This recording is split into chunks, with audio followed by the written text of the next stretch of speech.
edition of World Crisis Radio. This is Webster Tarpley reporting from Washington, D.C.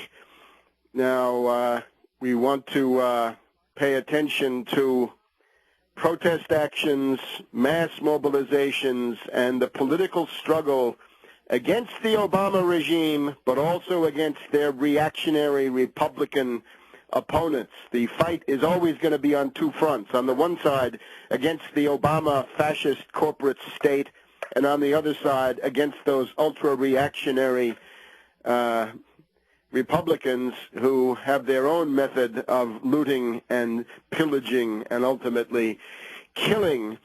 And therefore, we survey the panorama of mass protest now emerging. Right? There is an upsurge of mass activity.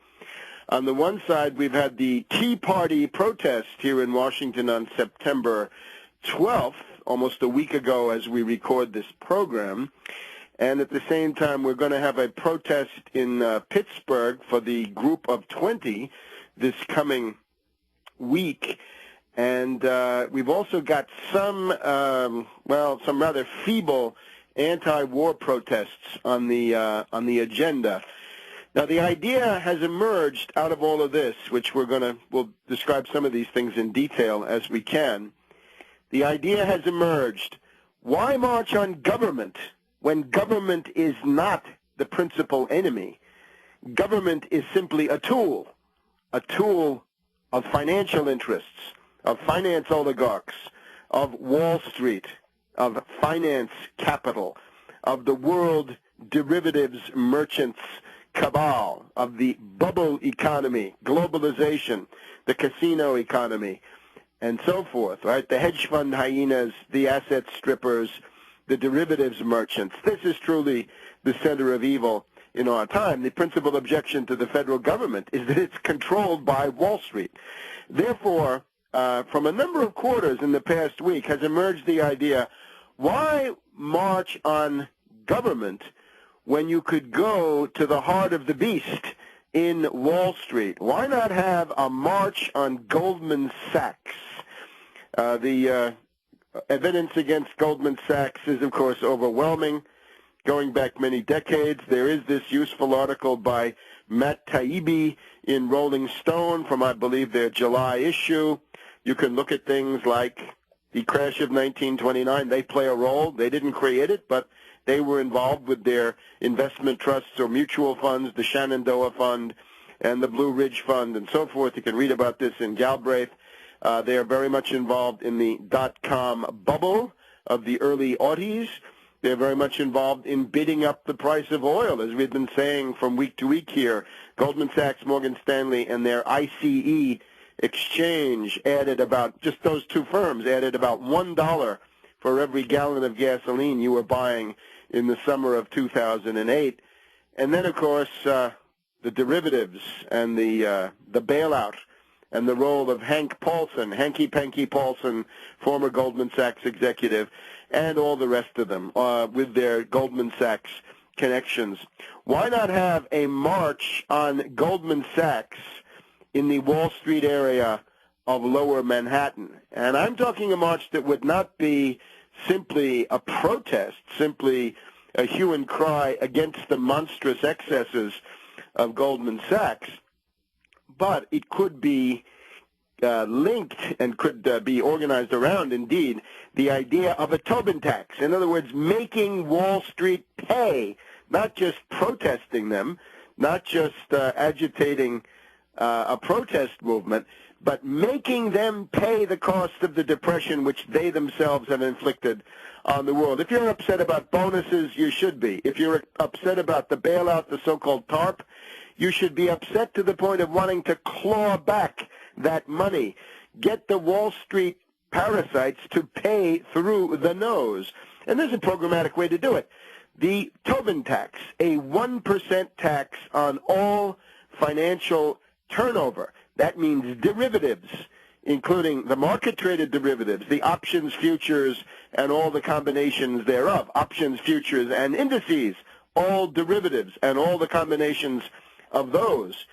There are also then the over-the-counter derivatives. You know the catalog, the credit default swaps, the structured investment vehicles, the collateralized debt obligations, the mortgage-backed securities, asset-backed securities, and on and on.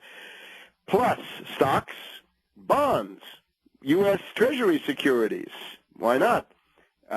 Commodities, oil, a good way to cut down speculation. Put a 1% tax on those oil future index contracts, forward market in oil, spot market in oil, and the question then of foreign exchange, which is trillions and trillions per day. All financial transactions, 1% Tobin tax, a sales tax on Wall Street. You pay between 5 and 10 to 11% sales tax depending on the state you live in. You may even be paying that on your grocery bill, which makes this an extremely onerous, regressive tax.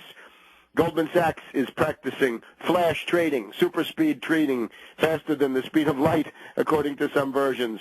They're practicing program trading. They're practicing high-frequency trading.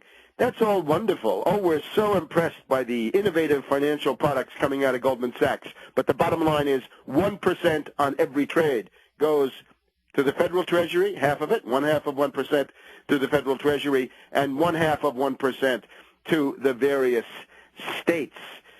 I call, therefore, on leaders who may be going to Pittsburgh this coming week, the anti-globalization people.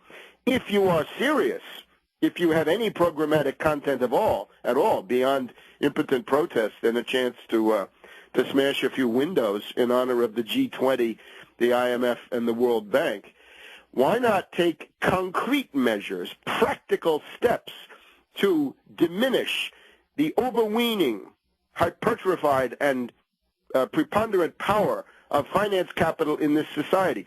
Strike a blow against the casino economy, against the globalized derivative merchants, against the various Paulsons and Bernankes and Geithners and Summerses and the rest of them who have created this monstrous world economic breakdown crisis.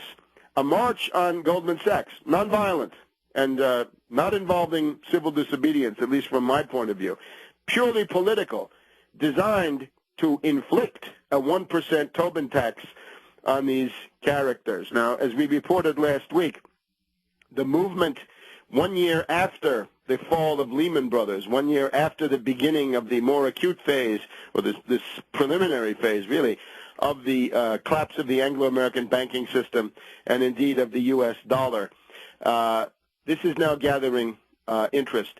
The AFL-CIO, as we reported last week, is demanding a tax of 1 mil, that would be a Tobin tax, on primarily stock transactions. That is, of course, too little and too narrow. Not 1 mil, but 10 mils, 1%. 1 cent on the dollar, 1% of the entire transaction, and not just stocks. That would already yield several $100 billion over the course of a year. But the big category, the big potato here is derivatives, exchange-traded derivatives and over-the-counter or designer derivatives, which in many cases we can't even estimate because they are not reportable, thanks to the defeat of the valiant Brooks Lee Bourne of the Commodity Futures Trading Commission back in the Clinton administration. She was defeated by Bullet Bob Rubin of Goldman Sachs and Citibank, as well as by Greenspan, the Ayn Rand freak, who helped to bring you this depression. We were told at that time, oh no, making derivatives reportable is communism. So march on Wall Street, march on Goldman Sachs, and get a 1% Tobin tax. We'll be back in a minute.